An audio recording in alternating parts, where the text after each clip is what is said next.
আমি হয়তো আজকে ভিডিওটা বানাতাম না, কিন্তু বানাতে হচ্ছে।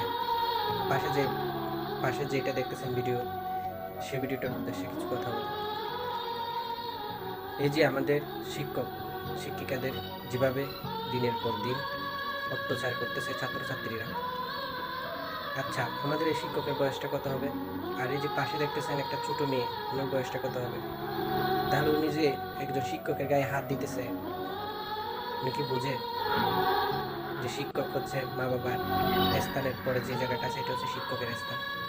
আর আজকে শিক্ষকের ওরা কোথায় নিয়ে গেছে? তাছাড়া আরেকটা কথা, যেটা হচ্ছে এই যে এসব ভিডিও আপনারা দেখতেছেন সোশ্যাল মিডিয়ার মাধ্যমে, পুরো বাংলাদেশ মানুষ এগুলো করতেছে, পুরো বিশ্বের মানুষ দেখতেছে, ওরা বাংলাদেশকে খারাপ